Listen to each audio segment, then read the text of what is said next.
Dear ladies and gentlemen, welcome to this new interview about the topic of digital assets. Today in this fireside chat, we have Davis Bourland.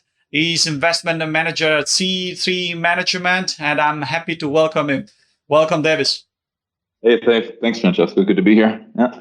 It's great to have you here. And Davis, I just introduced yourself with your name and your position and the company you're in, but why don't you introduce yourself with more details? Yeah, of course. So, like you said, hi, I'm Davis Bourland. I'm at C3 Management in Frankfurt. So we're a Frankfurt-based fund and a manager of funds.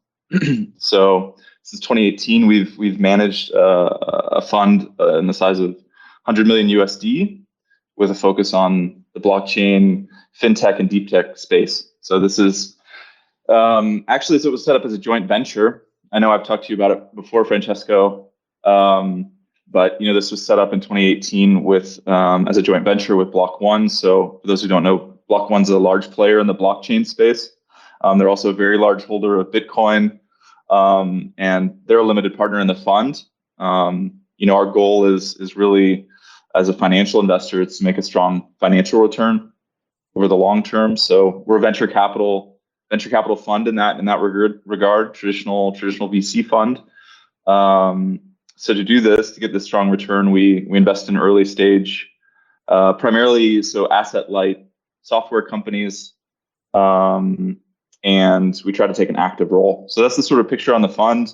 What we try to do. We've made 20 investments to date. We invest typically between 1 to 2, let's say up to 3 million USD in a first round.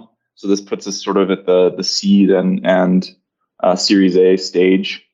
C3 is a fund. So yeah, as I mentioned, I'm an investment manager there. It's run by the 3 managing partners, so Stefan, Juan, and Theo. They've all been in the investing space and the VC space for a couple decades. And they sort of bring complementary skills, which is quite cool. So Stefan brings the legal background. Juan's been a CFO, served as CFO in the past, brings that background, and Theo, much more the tech and engineering background. So it's a complementary a group of managing partners, and they all bring capital markets experience. They've had a lot of experience bringing companies to the IPO stage. So they all have deep knowledge there. My role is then really to round out the team and help with pipeline and all that. So yeah, that's sort of the perspective. That's a great overview, Davis. Thank you very much for that. But going back to some of the points that you mentioned before, 100 million fund, early stage, fintech, blockchain. What are the key opportunities that you are looking for? Yeah, it's I know it's a big topic, right? So I mean, if you look at where we've invested from that fund, as I mentioned, so we made 20 investments. Blockchain is really the core ingredient of all the companies we've invested in. So they have some aspect where they're developing a tech component that's they're part of their tech stack is utilizing blockchain. And so that might be some version that's pretty core to their product or less core. So what kind of opportunities we especially, I think I've been kind of excited about are these picks and shovels kinds of companies, the infrastructure.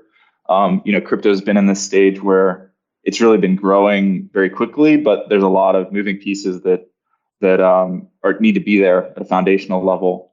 So we've actually invested in a number of companies that do that kind of work, so the infrastructure level, and I think there's still a ton of room for that.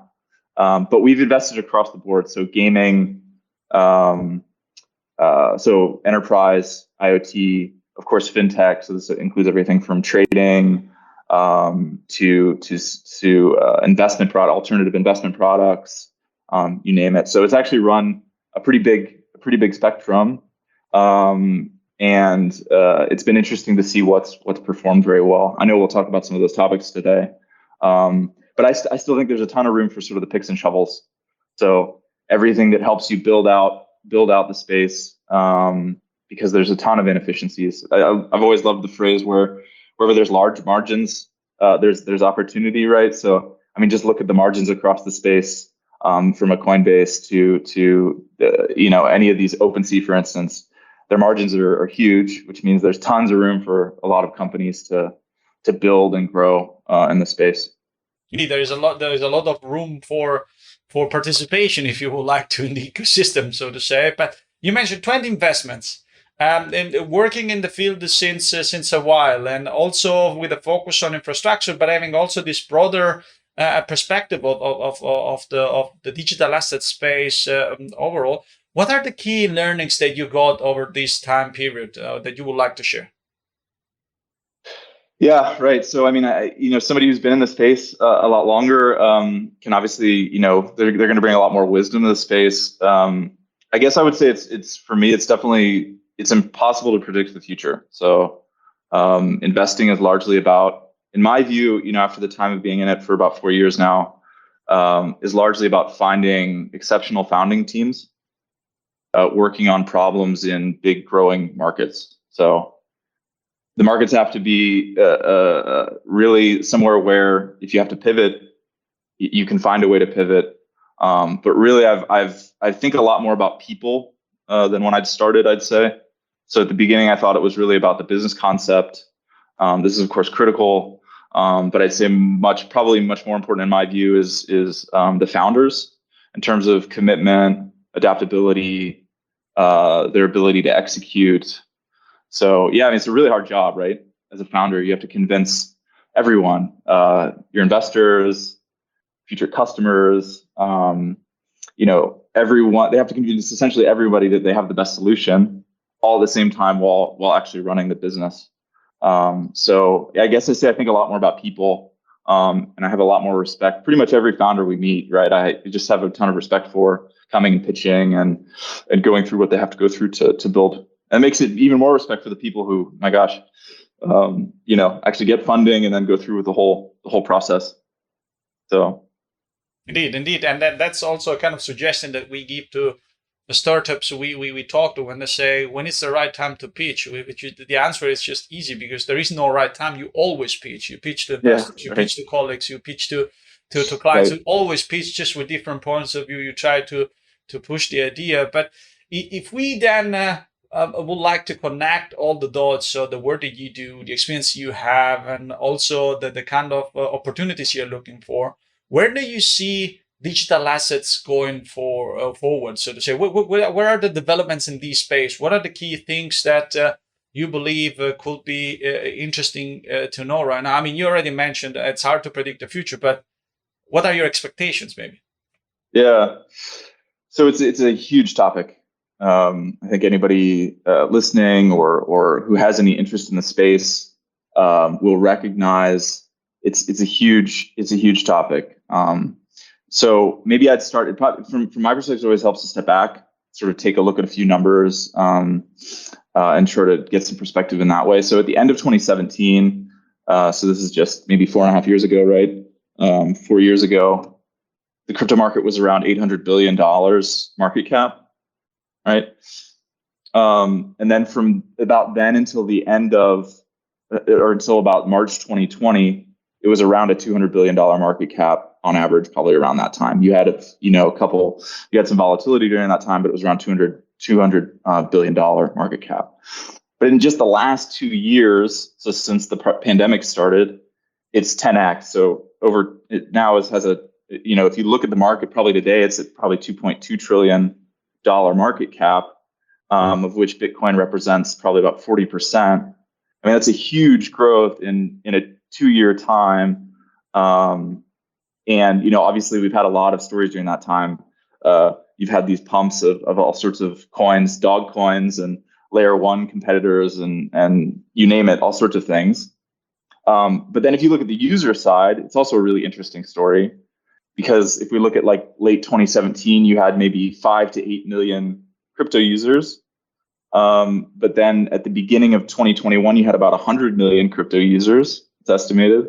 And then at the end of 2021, so just in December, you had around 300 million crypto users. So this just in 2021, you had probably 10% compound monthly growth on users. So I always like to sort of step back and say, okay, we've grown just immensely in this time. And as I started 2017, seeing that growth has been incredible. So I think probably we double to the end of this year in terms of users again. I don't see why not. And these users, they're looking for, you have to be able to serve this constantly growing demand, right? Which means blockchains and crypto in general has to be highly scalable. It has to serve now, the same, double the amount that it had last year. To do that, the tech has to work really well, has to be seamless, or essentially the user goes elsewhere. So you would have seen that last year. That's why people are going to all these other, the space is building out. You have multiple chains, you have this big space, right? So that's why we've made an effort to invest in businesses that simplify all this for their users. It makes it easier. A couple of really good examples are in the gaming space with Upland and Wombat Wallet out of there in Berlin, and Upland's based out of San Francisco. But maybe I just go down a list of things. I'm like, I think more institutional corporate participation. I think you have more adoption of crypto indexes and ETFs. I think there's going to be more of a blending of legacy finance and crypto. Staking is a huge topic. My list can go on. Stablecoin, I think that's a huge topic. I definitely think there's going to be a lot more development in payments intersecting crypto and legacy payments. Finally, I would say it's finally going to start happening because stablecoins have now reached maybe over right around $200 billion in size, market size. So I think you're going to actually finally see some payments things happening that are interesting.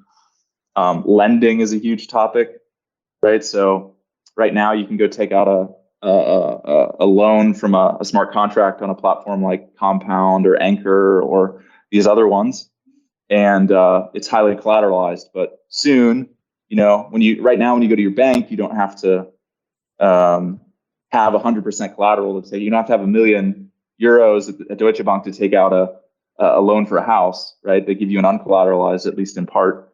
So that's going to come to crypto, I think, over time. More uncollateralized lending. And then, the list goes on. Multi-chain is going to be a big topic. Custody, of course, is going to still be a huge topic.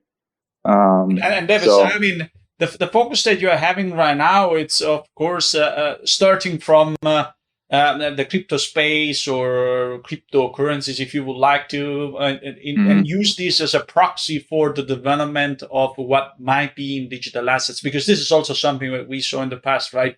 When Bitcoin came into the market, it was just a door opening for many things. But right now, digital assets, it's even broader than just cryptocurrencies. There are regulations also that will come into place that should somehow facilitate or make this more efficient, or somehow kind of structure things into this particular field. But if we want to have a different perspective, right, and include also other assets, think about fungible tokens, or tokens related to real assets, like tokenization of real assets as a main point here. From my personal point of view, that's the kind of still a promise that I can see from these new technologies. And eventually I see an untapped market opportunity there. But that's my point of view. I would like to hear from you. What do you think? What are the next the next things to expect from, for instance, the tokenization of real assets? Yeah, there's been strong attempts, I think, here over the years. We've invested in a couple companies here in Frankfurt that I think are doing an incredible job. So CashLink is one of them. I know you're familiar with as a tokenization engine, and I've One, is another Frankfurt company. Is this all-inclusive platform for tokenizing financial assets? So they're coming much more. Both companies are coming much more from the legacy finance perspective, or at least they want to sell into that space because they have the know-how from crypto and blockchain to say, this is an approach. This is the right way to do it. And they do an incredible job with that. And so what we've seen with them is there's huge demand.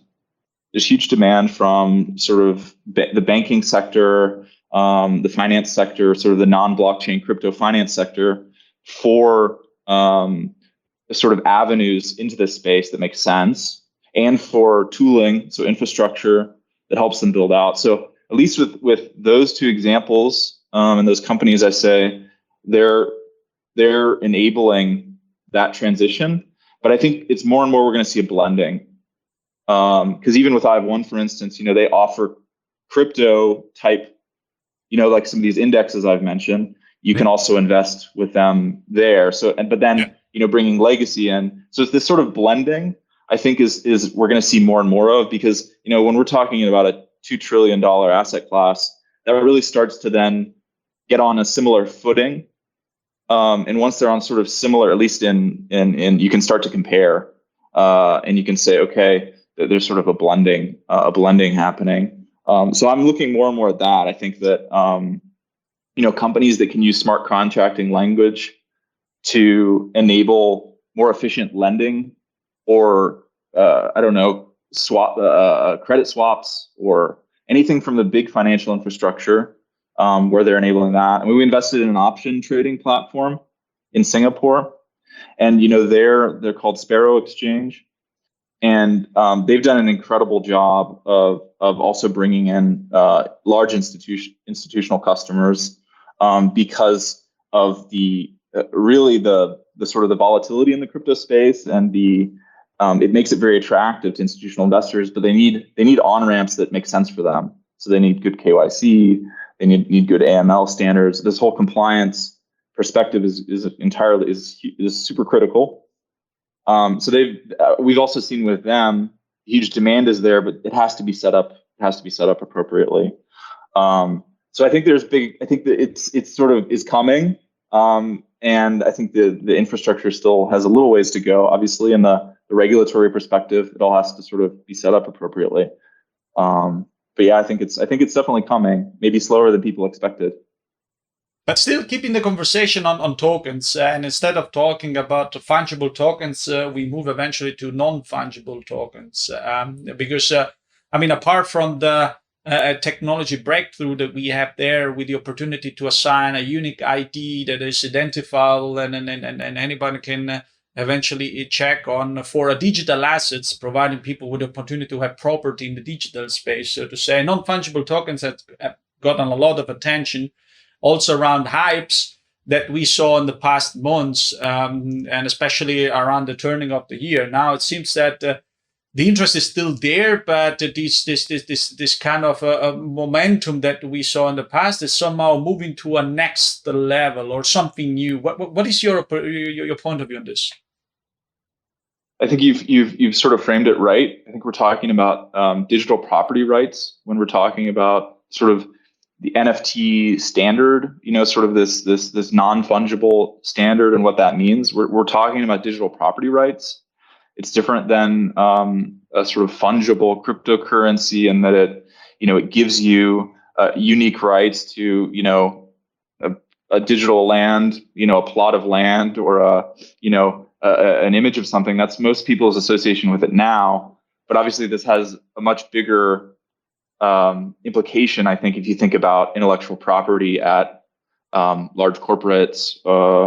In general, the intellectual property market is enormous, and those are different than just simply sort of these sort of maybe art or these other markets. But I think the first use cases have proven there's also huge demand for this sort of new digital property rights class of things. So as you said, NFTs, and it's just been incredible, the growth there. I don't think anybody really anticipated. I mean, if you look at OpenSea volumes prior to 2020, even, I mean, just like January 2021, their volumes on OpenSea were like 8 million a month. So 8 million in January, just this last. So just 2 years later, their volumes were like, $5 billion in a single month. So you just had this explosion of interest. So I definitely think that this sort of the space is, and we've seen it, with Upland is in the gaming space, the digital property, the sort of land ownership, and being able to build out sort of that kind of space has been incredibly interesting. So in terms of opportunities, I think it spans a lot of pieces right now. You've got art, collectibles, you've got digital property, land, but then just gaming in general. Gaming assets is a huge market. I mean, the gaming, everybody knows the gaming market is one of the largest. It does 200 billion in revenues or something per year. The market does. So this sort of convergence of the two, I think I think there's going to be a lot more opportunities in the NFT space as well. If you look at kind of cross markets, IP, gaming, all of those I mentioned. And just one question out of curiosity: do you own any Bored Ape or CryptoKitties or whatever? No, I definitely own others. So I wasn't. This is the thing. If you're in early 2021, it was hard to pick and choose. I do own quite a few different NFTs. Some I was gifted because I was part of a project, or I was I earned, or I just bought because I liked the project.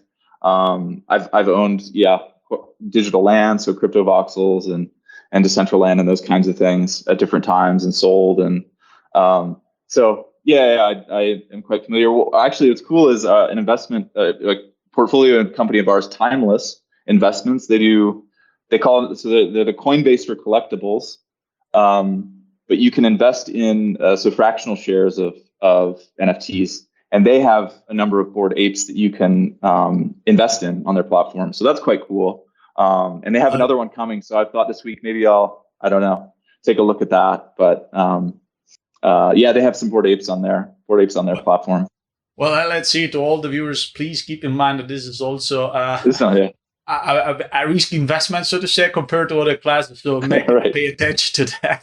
But you mentioned a couple of very good points. Sandbox. You talked also about gaming. You talk about and the opportunities behind that. And I would like to connect this to the topic of metaverse, because for what I think about that, we're just at the beginning of this, right? It's really connected still to gaming. Maybe there's about this digital land. There are companies that are trying to position themselves and eventually to engage with that space and the people acting in this space. But the metaverse is something that goes beyond, right? It's this this new dimension where we not only play, but we will interact, eventually part of our lives, where we will be hyper connected into a new space. And another question is, why or what do you think metaverse, or what do you think the impact of metaverse could be on the digital asset space? Yeah, so I mean, I think virtual social environments aren't new per se. You had Second Life, Minecraft, Roblox. You've also, I would call sort of Instagram and these other spaces a version of sort of virtual social environment to a certain extent. And I think kind of this is what we start to mean when we talk about metaverse today. I even think the comfort by which you can do these calls now, a Zoom call or Microsoft Teams, what we're doing right now, that came through the pandemic has really moved the needle on this. There's just incredible acceptance and adoption of these kinds of ways to connect and experience. I also think that like VR hardware, things like Oculus and the growth there, have made these experiences a lot more immersive. And then you have things like spatial sound that are going to make it even a better experience, most likely. So you add on top of that the ability to then trade, like, if you're in an environment and you own part of the space, maybe it's your avatar, maybe it's some of the facts, maybe the stuff you wear, maybe it's you have a car, or you have some sort of a house or office experience. You own part of that. The ability to be able to take that somewhere else and to be sort of your own owned property, as we talked about, the digital property rights, being able to take this through different environments and being able to decide where you take it and when, and being able to keep that value is where these two cross over. So I think there's on the one hand, you have the virtual social environment thing happening. It doesn't actually have to necessarily be a crypto development or digital asset development. But then on the other, you have this sort of piece where you can own a lot of it. When that happens, I think that's super compelling, super interesting. And I definitely think that's what we're seeing. And definitely what we've seen with Upland investment of ours over the years. The demand for these kinds of spaces and this kind of ownership is huge. I think I don't know about you, but I definitely I know people who've owned metaverse properties, before they've owned, their own homes or their own apartments, and I definitely think that's a trend. People are going to own a lot more digital property rights over time than they own physical property rights. I'd say that's probably sort of a mega trend because of what's now being made possible online. So I don't think it's going to be tomorrow. I think a lot of this stuff, maybe doesn't necessarily hold its value right away, just like early stages of the .com years. But I think over time, that's sort of a mega trend. So you might see sort of peaks, but over time, people are going to end up owning more and more of this space. So I find it very interesting what you're saying, Davis.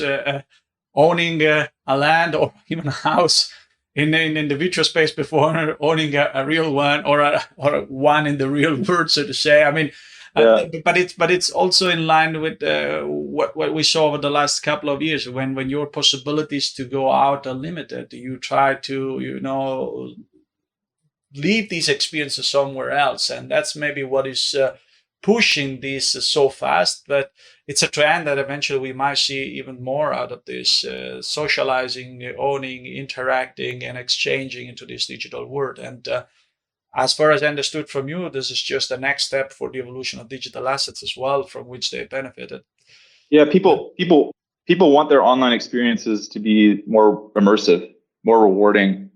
As they spend more money there, then they expect more from those experiences, right? So it's sort of this flywheel of, more time, you want it to be better. So they then spend more time to make it better and more money to make it better.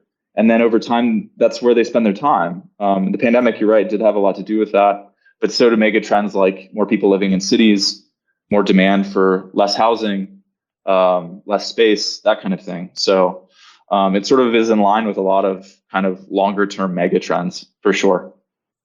Well, let's see how far this journey will go. For sure, we will be there at least to try to navigate through it. At the end of the day, it's a great experience to be part of this ecosystem. And with this, I think we are concluding our discussion with you, our fireside chat with you, Davis. It was a pleasure to have you. It was great to hear your point of view. And I think to all the viewers that we have, I wish you a great future, and let's reconnect soon. Thank you very much. Thanks a lot. All right.